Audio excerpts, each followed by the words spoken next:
menikah merupakan hak yang bebas dipilih siapa saja, termasuk pria berusia 62 tahun ini. Ia rela membujang selama 62 tahun dan hidup dengan 9 boneka manusia. Namun pria yang diketahui merupakan seorang profesor ini malah berakhir di kantor polisi. Kira-kira kenapa ya? Kisah kehidupan pria berusia 62 tahun yang membujang bersama 9 boneka cantik menjadi sorotan dunia. Siapa sangka di balik kehidupan sang profesor yang membujang bersama 9 boneka wanita di rumahnya, ternyata ada cerita masa lalu yang kelam. Pria yang hidup membujang 62 tahun itu bernama Everard Cunion.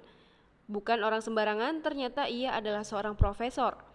Pria satu ini telah hidup membujang di usia 62 tahun lantaran tak bisa melupakan seorang wanita sejak 1972.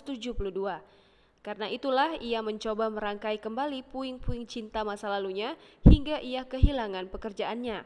Diketahui, Cunion juga memiliki obsesi aneh di mana ia tinggal dengan 9 boneka mirip manusia di rumahnya. Namun suatu ketika ia teringat kembali dengan cinta lamanya bersama seorang wanita bernama Julie Taylor.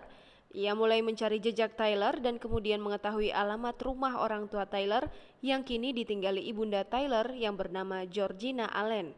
Setelahnya, Cunion mengirim 8 surat pada Taylor yang ditujukan ke alamat rumah yang dihuni ibunda Taylor. Namun sedikit pun ibunda Taylor tak pernah menanggapi surat-surat yang dikirimkan oleh Cunion.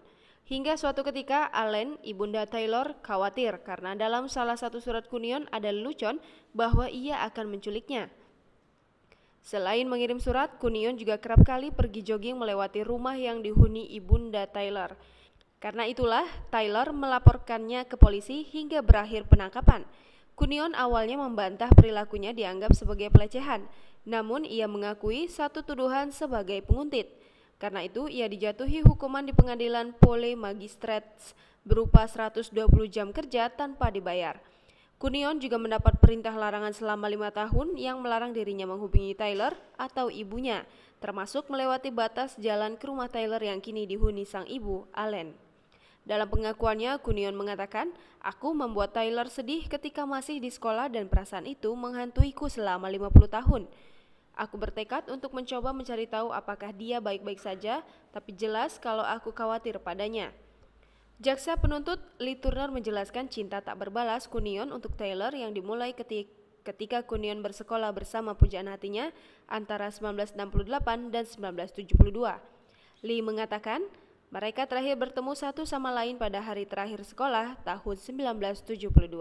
Menyadur Daily Echo, Cunion yang merupakan mantan profesor perangkat lunak itu mengaku tak bisa menerima penolakan dari Taylor.